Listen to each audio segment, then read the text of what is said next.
Así que para mí es un orgullo tenerte y presentarte. Un fuerte aplauso para Marcia. Marcia nos va a hablar de periodización de hidratos de carbono en alto rendimiento. Hola, buenas tardes, ¿cómo les va? Bueno, yo agradezco la presentación, Claudio, y agradezco al laboratorio, a la empresa Dulcre por haberme permitido este espacio. Para mí realmente es un placer poder compartir con ustedes esta charla y con estos expositores. Agradezco que está José ahí en la audiencia y la verdad es que bueno, es de los profesionales de los que me nutro, así que un placer tenerte acá, José. Y bueno, me toca hablar de un tema que el eje temático es la periodización de los hidratos de carbono, y yo lo voy a focalizar en los deportes de resistencia, porque bueno, el título habla de alto rendimiento, pero el área de trabajo mía es el deporte de resistencia, así que lo voy a focalizar para ese área. Cuando hablamos de periodización, estamos pensando en un poco más allá de lo que es la nutrición deportiva clásica que se nos enseñó siempre. La periodización es poder elegir unas herramientas o manipular algunas herramientas junto con el entrenamiento para poder producir adaptaciones fisiológicas.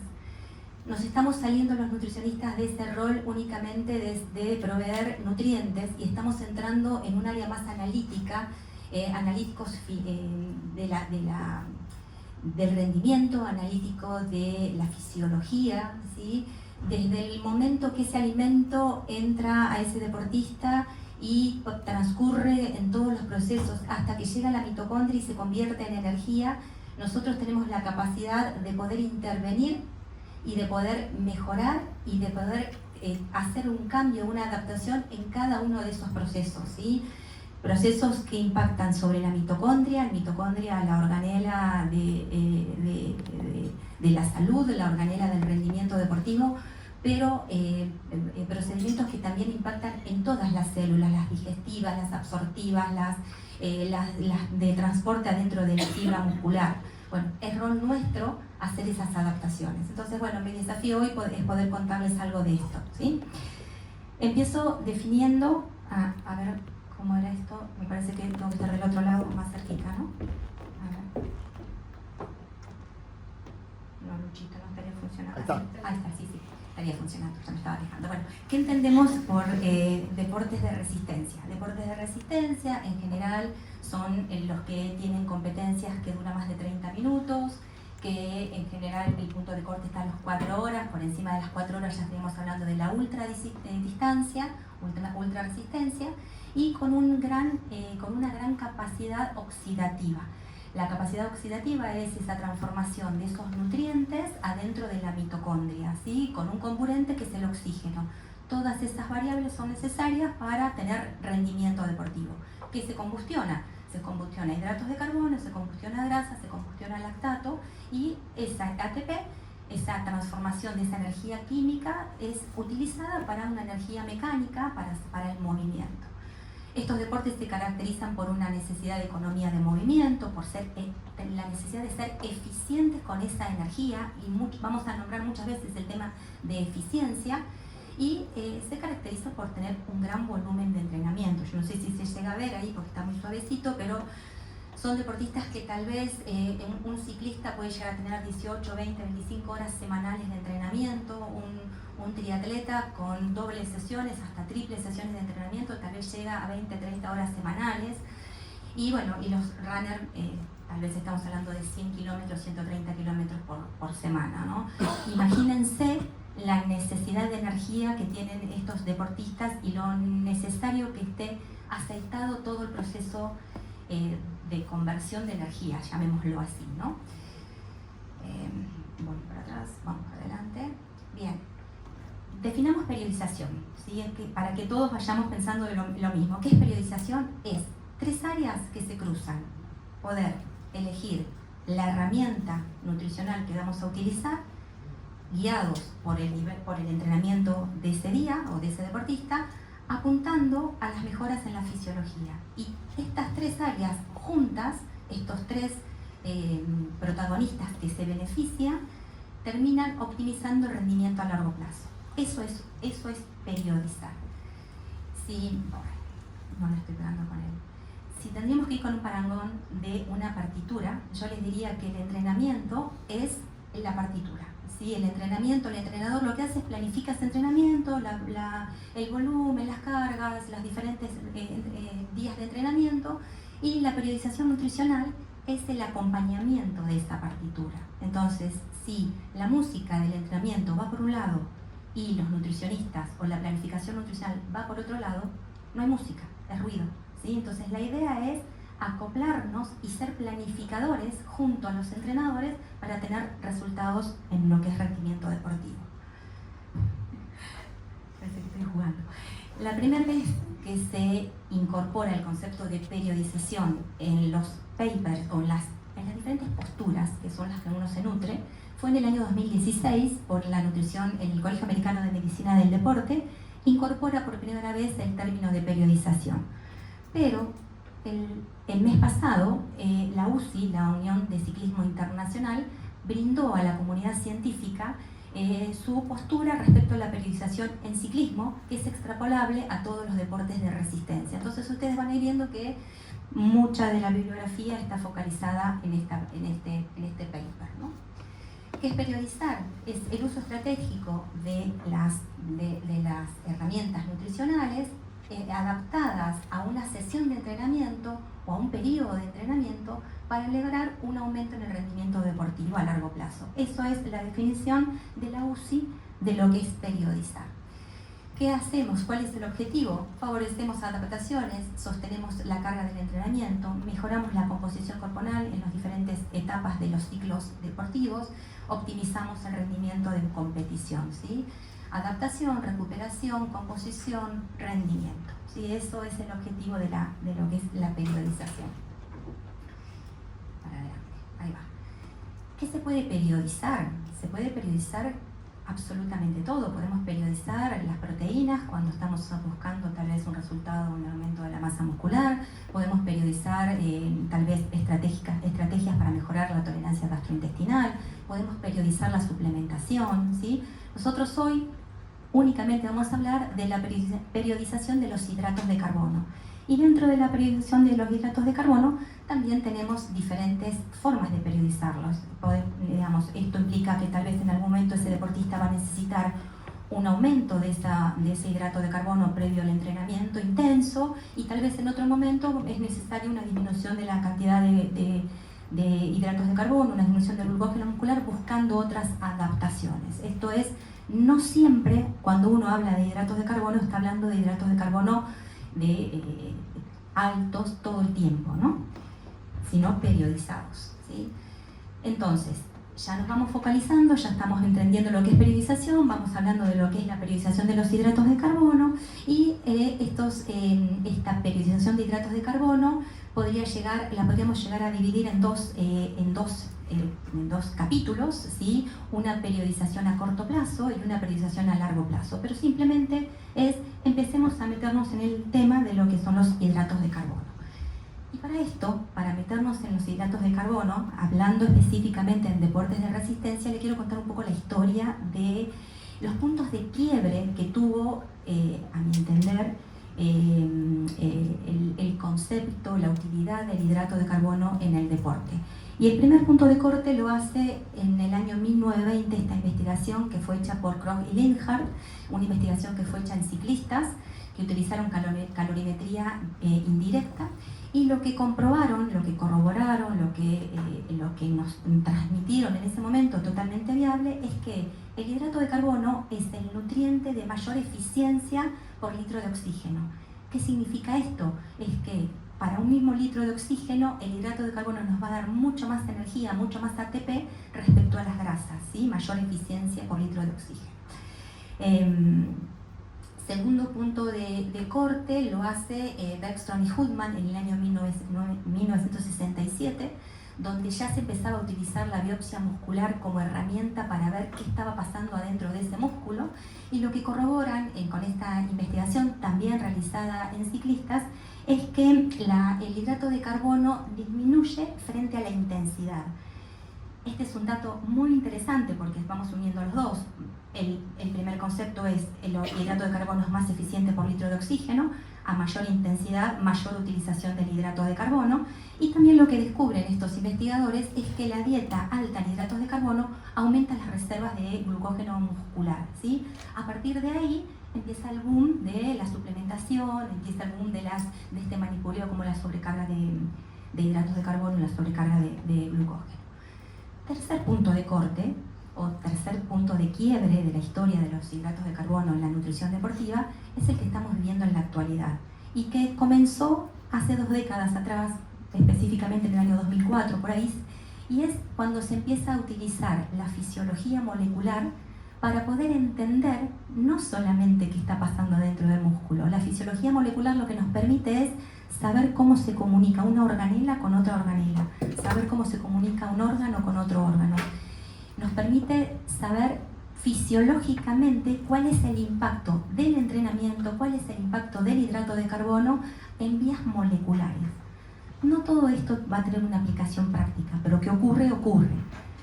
Específicamente, cuál fue el aporte de la fisiología molecular respecto al hidrato de carbono, es entender que la reserva de glucógeno muscular ya no la tenemos que entender únicamente como aporte de energía. La reserva de glucógeno muscular tendría un impacto como un señalizador que gatilla reacciones fisiológicas que podrían estar estimulando otras vías metabólicas, por ejemplo, en este caso sería la de las grasas, ¿sí? Fíjense la dimensión de lo que estoy diciendo, ¿no? Una reserva de glucógeno disminuida tendría un impacto positivo en la utilización de las grasas como nutriente energético en las vías oxidativas, ¿no? Entonces, tercer punto de corte, y a partir de ese momento se nos permite saber qué pasa con la periodización, o sea, cuál es el impacto de la periodización en esas vías fisiológicas. Y hacia ello vamos. Hablamos un poquito para meternos en el tema de los hidratos de carbono en el rendimiento. Recuerdan que comemos alimentos que tienen hidratos de carbono, que fundamentalmente están todos en el reino vegetal. Esos alimentos con hidratos de carbono llegan al estómago, la digestión empieza en la boca, sigue en el intestino recibe otras enzimas, se absorbe ese hidrato de carbono que se comió únicamente como monosacáridos, ¿sí? Únicamente la absorción del hidrato de carbono es como glucosa o como fructosa, como monosacáridos. Una vez que se absorbe, el hígado va por sangre al hígado, el hígado se guarda glucógeno hepático y cumple la función de estar brindándole glucosa a la sangre para sostener la glucosa en sangre, la glucemia lo más estable posible. Sigue su ruta, la glucosa en sangre, hasta que es atrapada por el músculo. Una vez que el músculo la atrapó, es simplemente para ser utilizada como glucógeno, como energía, ¿sí? Ya no puede volver al torrente sanguíneo, ya no puede estar circulando en sangre. Entonces, si analizamos todo este proceso, podríamos interpretar que las comidas más cercanas al entrenamiento estarían cargando glucógeno muscular, tendrían la función de sostener la glucosa lo más estable posible, y las comidas más lejanas, tal vez 4 o 5 horas o más lejos, estarían cargando el músculo, ¿sí? Y este es un dato también muy importante. Imagínense una persona que entrena por la mañana, ese desayuno estaría recuperando el glucógeno hepático, sosteniendo la glucosa estable, y las comidas que haya hecho el día anterior o la cena anterior estarían cargando el músculo. Ya empezamos a saber si el deportista manifiesta cansancio, fatiga, es a dónde lo está sintiendo, a nivel sistema nervioso central, a nivel muscular, ¿no? Como para ir metiéndonos un poquito en tema.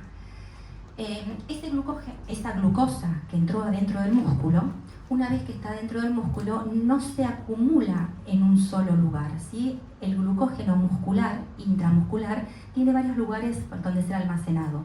Debajo de la membrana plasmática, entre las miofibrillas, adentro de las miofibrillas. Esto es bastante heterogéneo en los lugares donde se reserva el glucógeno muscular. Entonces teníamos energía guardada en el músculo, en diferentes partes de ese músculo, energía guardada en el hígado, y además teníamos una gluconeogénesis, que es producción de glucosa a través de otras vías, como por ejemplo el lactato, y el hidrato de carbono que se consume, el exógeno. De haber carencia de estos, de ser insuficiente, lo primero que se enteraría sería el sistema nervioso central, menor reclutamiento de fibras, función cognitiva deteriorada, y el músculo esquelético con mayor percepción al esfuerzo. Ese sería el concepto, ¿no? Esto lo que produce es, bueno, deterioro de ese rendimiento deportivo por varias vías. Una de las vías, con unas reservas de glucógeno muscular disminuida, fijemos qué es disminuido. Disminuido es un glucógeno tal vez cercano o por debajo de 300 milimoles por kilo de músculo. Lo que eso puede llegar a producir es una menor ruptura de la glucosa, del glucógeno muscular, una disminución de la glucogenólisis, una menor cinética del calcio. Recuerden el rol que tiene el calcio en el inicio de la contracción muscular, una disminución de la bomba sodio-potasio y una disminución de la función miofibrilar. Todo eso hace que disminuye la producción de ATP, de energía, y todo eso hace que disminuya el rendimiento deportivo, ¿sí? ¿De qué depende la utilización del hidrato de carbono? Y yo diría, ¿de qué depende la utilización del hidrato de carbono respecto al de las grasas? Pero como estamos hablando de hidrato de carbono, es fundamentalmente de la intensidad del esfuerzo, ¿sí? A mayor intensidad, mayor necesidad del hidrato de carbono como combustible, mayor producción de ATP a través de este comburente que es el oxígeno. Depende de la duración del esfuerzo, depende del nivel de entrenamiento. Los deportistas que ya están entrenados, sobre todo en deportes de resistencia, tienen muy afinado todo este proceso de conversión de energía a través de las vías de las grasas, ¿sí? El entrenamiento en sí es el mejor estímulo para mejorar la funcionalidad de esas mitocondrias, ¿no? Bueno, depende también de lo que haya comido, de esa alimentación, y depende de esa reserva de sustrato, que es la que yo les comentaba, que es un mensajero, llamémoslo así. Fíjense, este es un trabajo incremental en ciclistas, medido en potencia. La potencia es una forma de medir la intensidad en ciclistas, y el deportista empieza a aumentar su intensidad, aumenta su potencia, aumenta su intensidad. Fíjense las grasas, cómo van acompañando este aumento, ¿sí? Esto es la oxidación de las grasas. A medida que va aumentando la intensidad, aumenta la potencia, empieza a aumentar el aporte de las grasas como energía, hasta un momento que empieza a disminuir. Pero fíjense qué pasa con el hidrato. El hidrato contribuye, no es que no contribuye a baja intensidad, contribuye, empieza a aumentar la intensidad, empieza a contribuir más, las grasas ya dejan de contribuir o empiezan a disminuir su contribución, y el hidrato de carbono sigue aumentando. A mayor intensidad, mayor predominio del hidrato de carbono en esa combustión de nutrientes, ¿no? En la zona donde la grasa alcanza el umbral de contribución y después empieza a disminuir, es la zona donde podríamos decir que pasa de un entreno de moderada intensidad a alta intensidad. Es la zona de entrenamiento, zonas 2, para las que clasifica la intensidad en 5 zonas, ¿no? Bien. Simplemente para mostrarles esto, en este eje tenemos el glucógeno muscular y en este eje tenemos el tiempo. Por debajo de esta línea de 300 milimoles sería bajo glucógeno muscular, por debajo de 100 ya sería incompatible con el rendimiento, ¿no? Diferentes concentraciones de glucógeno muscular y diferentes intensidades. Fíjense, el primer grupo con una buena carga de glucógeno muscular, muy buena carga de glucógeno muscular, cómo empieza a disminuir gradualmente porque la intensidad es baja, 56% del consumo máximo de oxígeno. Estos deportistas llevaban 4 horas y recién, bueno, en la tercera hora estaban entrando en zonas de disminución del glucógeno muscular. ¿Sí? Bien. ¿Cómo nos vamos adaptando a cada uno de estos manipuleos? En función de las fases de entrenamiento. El deportista y el entrenador dividen su año en diferentes etapas, diferentes fases, ¿sí? Y nosotros lo que vamos haciendo es adaptándonos a esas diferentes fases, que es cuando empieza la preparación general, una preparación específica, en la etapa de las competencias, terminan las competencias, una etapa de transición muy cortita, fuera temporada y vuelve a iniciar su pretemporada. Bueno, en cada una de estas etapas nosotros tenemos que ir periodizando los hidratos de carbono. Empezamos a hablar de la periodización de hidratos de carbono a corto y largo plazo. A corto plazo podríamos decir cómo nos adaptamos en el día a día, ¿sí? ¿Qué vas a comer hoy para esta sesión de entrenamiento? ¿Sí? ¿Cómo te vas a recuperar después de esta sesión de entrenamiento porque mañana volvés a entrenar? Esto sería, a corto plazo, es buscar rendimiento, buscar adherencia, alimentar según el esfuerzo, ¿sí? En función de lo que viene, alimentamos.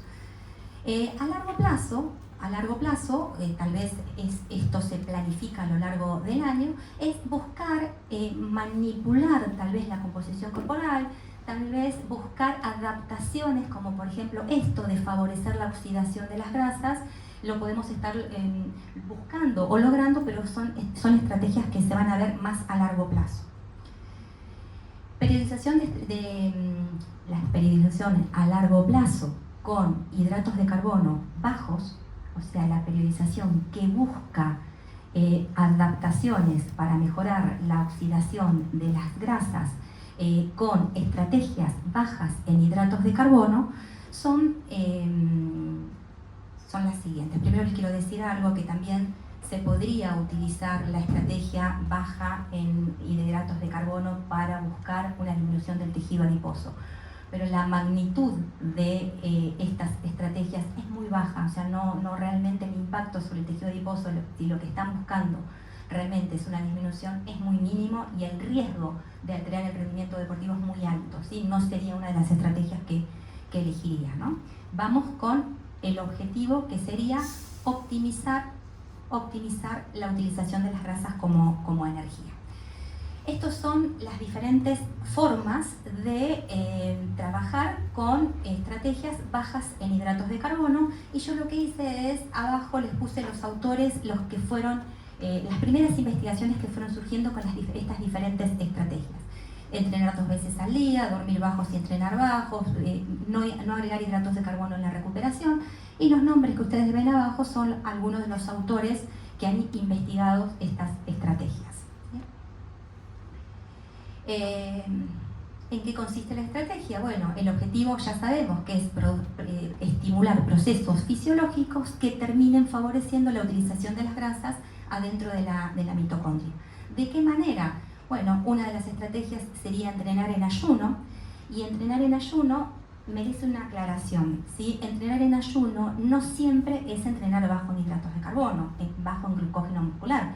Si ese deportista entrena a la mañana sin haber desayunado, está en un ayuno digestivo, pero si el día anterior o la noche anterior consumió hidratos de carbono, su reserva de glucógeno muscular no disminuyó, ¿sí? Cuando hablamos de esta estrategia es con bajas reservas de glucógeno muscular, por debajo de 300 milimoles sería como un punto de corte.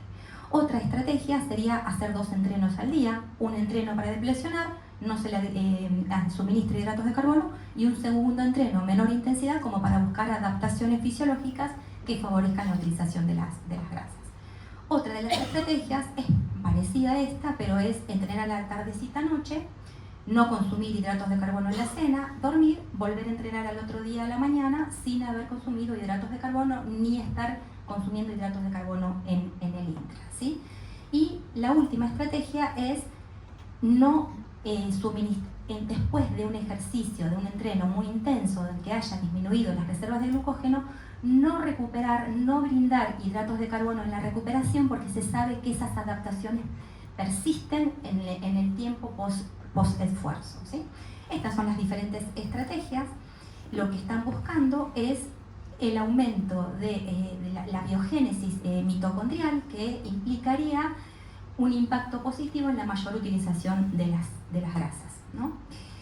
Esto es qué pasaría adentro de ese músculo que está entrenando con una reserva baja de glucógeno muscular. Una reserva baja de glucógeno muscular le avisaría a estos sensores de energía, que es el AMPK y el P36, que hay poca energía, hay poca disponibilidad de glucógeno muscular. Esos receptores de energía lo que hacen es le avisan a los traductores que se desplacen hacia el núcleo y hacia la mitocondria para generar proteínas, para generar enzimas, para generar señalizadores que van a terminar favoreciendo la utilización de las grasas como energía. Cuando el glucógeno muscular está disminuido, la adrenalina está alta, hay mayor hidrólisis de los triglicéridos intramusculares, del adipocito, aumentan los ácidos grasos. Ese aumento de los ácidos grasos y el aumento de la MPK frenarían los mTOR, que serían los que gatillan la síntesis proteica. Entonces sería una consecuencia de tener bajo glucógeno muscular. La disminución entra en ahorro, no puedo producir, tengo que estar ahorrando energía, y así lo piensa la célula, ¿no? Bien, entonces la baja disponibilidad de energía con la contracción muscular aumentan las cascadas de esto en la MPK y en la P38, activa los traductores, y esto estimula la síntesis a nivel núcleo y mitocondria, que favorecería la utilización de las grasas como energía. Vuelvo a repetir que esa cantidad de glucógeno muscular, para que se gatillen todas esas reacciones, debería estar por debajo de 300 milimoles por kilo de músculo, ¿sí? Estas tablas, estas barras, son diferentes situaciones de reservas de glucógeno muscular. Por ejemplo, acá tenemos el valor de glucógeno muscular, valores que por debajo de 300 son bajos, entre 300 y 600 son moderados, por encima de 600 podemos llegar a decir que son altos, ¿no? Diferentes situaciones: un músculo fatigado, ¿sí? Un músculo que está por debajo de 100, un músculo que está entrenando con baja disponibilidad de glucógeno muscular, el músculo de una persona que está entrenada en reposo y una que está desentrenada en reposo. Parecería que los entrenados tienen mayor capacidad de reservar glucógeno muscular respecto a los entrenados, respecto a los desentrenados, y este sería un deportista que ha hecho una sobrecarga de glucógeno para aumentar sus reservas por encima de lo normal. Bien, ¿qué entendemos por una dieta baja en hidratos de carbono? Si lo vamos a lo que define la UDA hasta el año 2025 y lo vuelve a replicar a partir de esta nueva versión de la guía, es cualquier alimentación que esté por debajo del 45% respecto a su energía, ¿no? A la totalidad de energía. Podríamos decir que por debajo de 45 es baja en hidratos de carbono, por encima del 45% del total de la energía es normal, y ahí podríamos poner algunas categorías, ¿no? Yendo a la más extrema, que es muy baja en hidratos de carbono, que es considerada por debajo de los 50 gramos al día, que podría llegar a ser una dieta de las descritas como cetogénicas, ¿no? Buscando además de la producción de cuerpos cetónicos. Y después tenemos de moderadas a bajas, ¿sí? Más o menos esto rondaría entre 1 y 3 gramos de hidratos de carbono por kilo de peso. La realidad es que hasta ahora lo que estamos viendo es cuál es el fenómeno que se gatilla cuando uno entrena con baja disponibilidad de glucógeno muscular, y es real que se favorece la utilización de las grasas como energía. Eso es una situación deseada para cualquier deportista de resistencia, ¿no? A una X intensidad, depender más de las grasas, poder ahorrar glucógeno muscular, realmente es el objetivo, ¿no? Ellos lo van logrando con el entrenamiento, pero con la alimentación podríamos estar colaborando.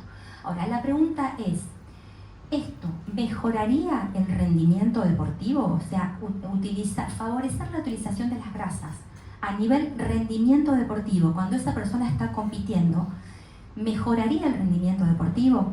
Yo les voy a mostrar dos metaanálisis. En realidad el primero es un artículo de revisión, pero para mí, de todos los artículos que hay, este es uno de los mejores. Fue hecho por el doctor Impey en el año de 2018, que evaluaron a diferentes trabajos de investigación. Si no recuerdo mal, fueron 11 trabajos de investigación, y la conclusión de estos trabajos fue que de todos los investigados, digamos, de todos los trabajos de investigación, el 37%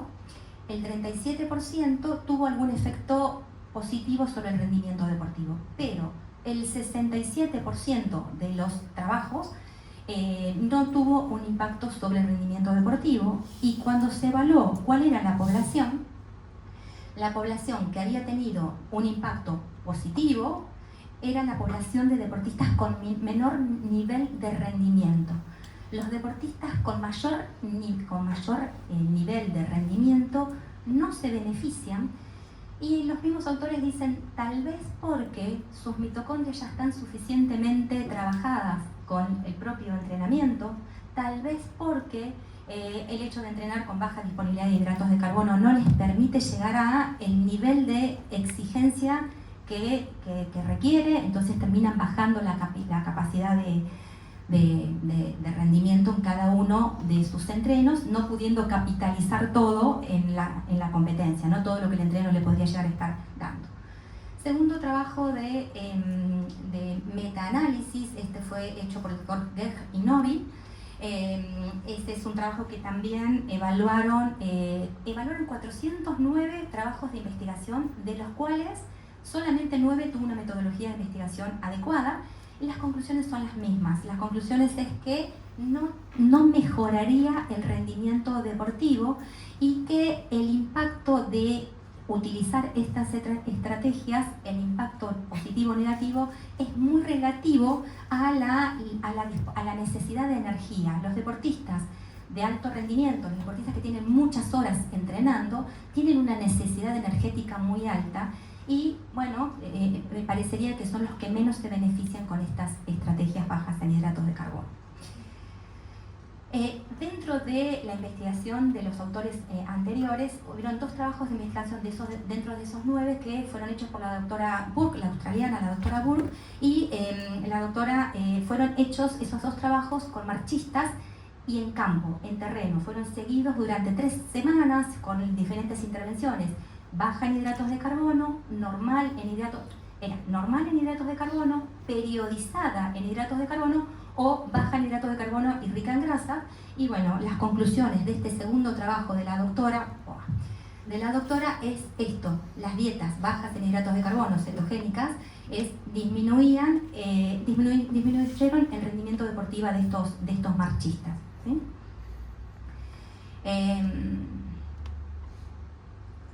Uno de los motivos que podría llegar a ser el causante de la disminución del rendimiento deportivo es que cuando se aceita la utilización de las grasas como energía con estas estrategias, se desfavorece la utilización de los hidratos de carbono. A ver si me puedo explicar. Cuando hay poco glucógeno muscular, ¿sí?, en el músculo, cuando está disminuido, la acción de la piruvato de deshidrogenasa, que es la enzima clave, si ustedes no recuerdan, es la enzima clave para que adentro de la mitocondria, dentro del ciclo de Krebs, se convierta ese hidrato de carbono en energía, ¿sí? Bueno, lo que observaron es que cuando hay poco hidrato de carbono, aumenta el ARN mensajero, aumentan los traductores de la piruvato de deshidrogenasa quinasa 4, que es cuando aumenta esta enzima, lo que hace es disminuye la acción de la piruvato de deshidrogenasa. Entonces, ese podría llegar a ser un motivo por el cual también es, por un lado, favorezco la utilización de las grasas, que está muy bien cuando necesito, pero por otro lado, tal vez estoy disminuyendo la utilización de los hidratos de carbono, ¿sí? Igualmente, está bien esto de buscar la versatilidad, de decir, bueno, cuando el deportista necesita depender más de la grasa, tiene aceitado su mecanismo, y cuando necesita entrenar a mayor intensidad y depender más del hidrato de carbono, que sus vías energéticas estén también bien trabajadas, ¿no? Este es simplemente su mecanismo. Esta es la conclusión de la postura del año pasado sobre dieta cetogénica esta es la Sociedad Internacional de Nutrición Deportiva. Y bueno, más de lo mismo. El efecto es neutro o es perjudicial, y en los deportistas de mayor nivel o de la elite se observa un deterioro del rendimiento deportivo, y el efecto es bastante heterogéneo entre los atletas recreativos, ¿sí? Específicamente hablando de los deportes de resistencia, lo que concluye esta postura es que hay un aumento de la oxidación de las grasas a expensas del hidrato de carbono, una disminución de la eficiencia por no utilizar ese hidrato de carbono, interfiriendo el metabolismo glucolítico, la lipoproteína lipasa, y también el tema de la piruvato deshidrogenasa. Y bueno, que esto a la larga podría estar afectando el rendimiento deportivo. Sí, deja abierta la posibilidad para los deportes de ultradistancia, que dependen mucho más de los hidratos, de las grasas, que del hidrato de carbono, por el nivel de exigencia, ¿no? Dependiendo del nivel de exigencia. Bueno, nos empezamos, tengo un poquito más de tiempo, ya estamos. Me quedan 10, me sobran. Porque esto simplemente va a ser un repaso, nada de lo que yo les pueda contar acá tal vez los pueda llevar a sorprender, pero simplemente es esto de la periodización a corto plazo, adecuando el hidrato de carbono en función del esfuerzo. Entonces esto es simplemente qué comer antes, qué comer durante, qué comer en la recuperación, así que hacemos una repasadita rápido de esto, que sería alimentar en función de la necesidad del trabajo, ¿sí? Qué comer antes, qué comer durante, qué comer después, buscando tener las reservas de glucógeno muscular, las hepáticas, aportando las exógenas, una buena glucemia sostenida, ¿sí? Bueno, esta recomendación surge de la última postura, la del mes pasado de la UCI, de periodización, no está alejada de las que ya venimos viendo en las últimas posturas. El tema de adecuar en función de la duración, en función de la intensidad, en función del peso corporal, y bueno, cuántos gramos de hidrato de carbono le vamos a dar por kilo de peso ese día a ese deportista en función del entrenamiento que viene, ¿sí? Esto es teoría, esto es lo que nosotros estamos queriendo buscar, la adaptación. No va a comer todos los días de la misma manera, ¿sí? Esto también me parece importante, el tema de interpretar que las condiciones ambientales extremas, como por ejemplo puede llegar a ser las altas temperaturas, la altitud, o como puede llegar a ser alta temperatura y humedad, el frío, lo extremo, estimula la oxidación del hidrato de carbono endógeno, y que la mayoría de los deportistas, en general, las competencias son en condiciones climáticas extremas. Entonces, bueno, esto también es algo que uno tiene que tener en cuenta.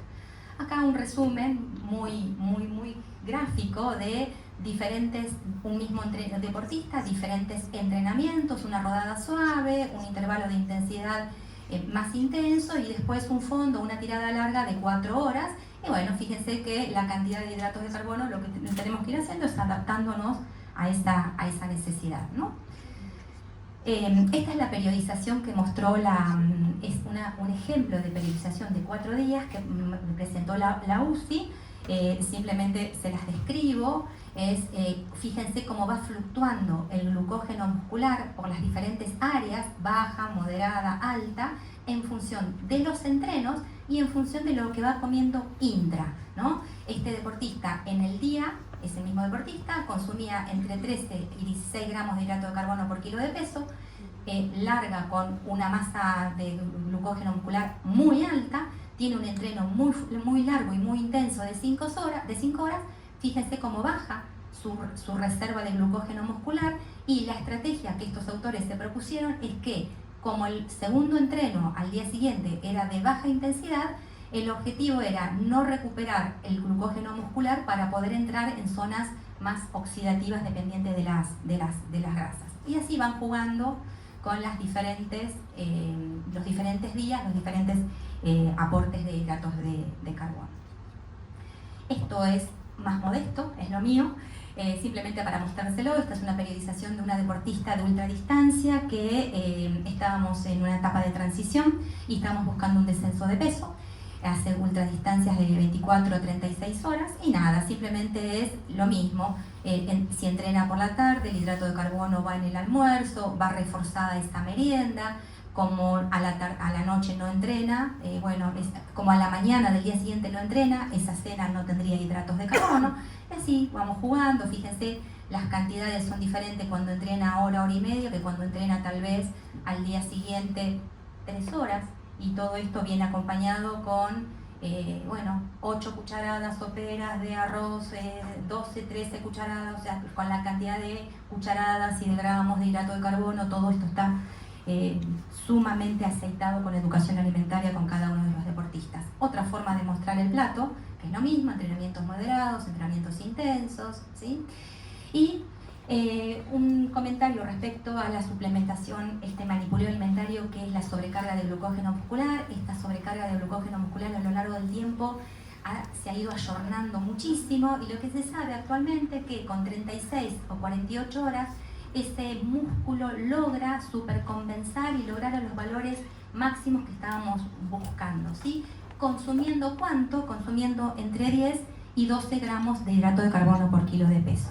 Esto es lo que dice la teoría. Yo soy un poquito más conservadora, siempre lo que hago es parto de lo que el deportista está consumiendo, y en base a eso 4 días antes empiezo a aumentar gradualmente entre 0,5 y 1 gramo de hidrato de carbono por kilo de peso. Pero bueno, esto es lo que la teoría dice y está muy bien.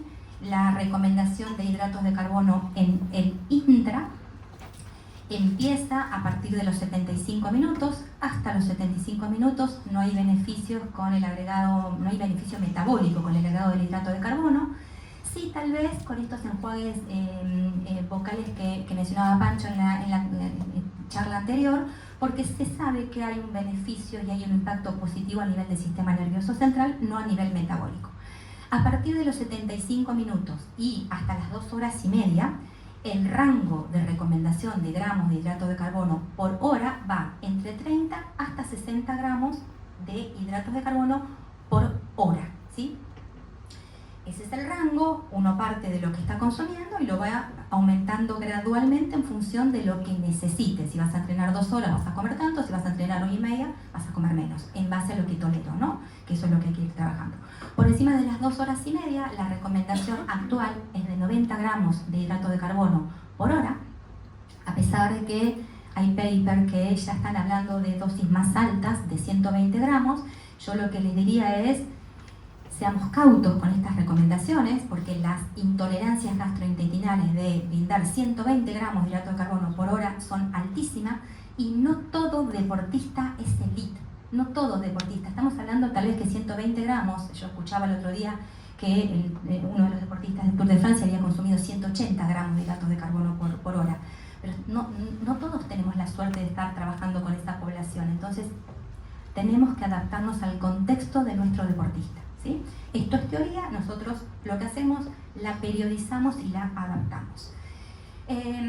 Bueno, esto es más de lo mismo. Fíjense, este es cómo la ingesta de hidratos de carbono en gramos en el tiempo impacta de manera diferente, ¿no? La recuperación. Estos serían deportistas que deplesionaron y que consumieron una ingesta baja y tuvieron poco tiempo para recuperarse, ¿sí? Fíjense, los deportistas que consumieron dosis más altas, 14 gramos de hidrato de carbono, y tuvieron 36 horas para recuperarse, ya estarían dentro de las zonas catalogadas como de lo adecuado, lo a buscar, ¿no? Para supercompensarlo, para estar con una sobrecarga de glucógeno, tal vez tendríamos que estar por encima de esas, entre las 36 y las 48 horas, como yo les mencionaba en la diapo anterior. Listo, ya me estoy yendo. La recomendación en la recuperación es, en lo inmediato, 1,2 gramos de hidrato de carbono por kilo de peso por hora durante las primeras 4 horas, o un blend, que esta es la que más me gusta a mí, de 0,8 gramos de hidrato de carbono más 0,2 o 0,4 gramos de proteína. Yo esto en general lo doy en la primera hora, y después las 3 horas siguientes sigo con 1,2 gramos de hidrato de carbono por hora. Bueno, lo que perdí de tiempo, adelante. Tengamos en cuenta el tema de las intolerancias gastrointestinales. Esta es la última postura de este año de la sociedad australiana. Brillante esta postura también, que simplemente lo que apunta es a mejorar con estrategias, con periodización de los alimentos, el vaciamiento gástrico, la absorción intestinal, el confort gástrico. Nada, esto tiene un nombre, entrenamiento intestinal, nada más alejado de lo que uno hace normalmente en la clínica, ¿no? No nos olvidemos de la fibra, el nutriente, el hidrato de carbono olvidado, ¿sí? La recomendación es los 30 gramos al día, intentando llegar. Usen legumbres dentro de los planes de alimentación. ¿Y qué observamos? Observamos que los deportistas de resistencia saben lo que tienen que hacer, pero no lo hacen. Entonces, creo que si tengo que dejar un mensaje hoy es: tenemos que enseñarles a comer y tenemos que hacer educación alimentaria a todo nivel, ¿sí? Poniéndonos en el contexto de ese deportista, alimentándolo día por día, comida por comida, entrenando su intestino y fundamentalmente amigándolos con la comida, ¿sí? No en esas grietas de esto es bueno o esto es malo. Hay que saber en qué momento utilizarlo y nada más oportuno que nosotros los nutricionistas para hacerlo. Buen rendimiento es tener buena salud para poder entrenar mucho, para poder gastar mucha energía, para poder comer mucho. Para poder comer mucho hay que tener una buena salud digestiva y eso después se retroalimenta. Y creo que nada más.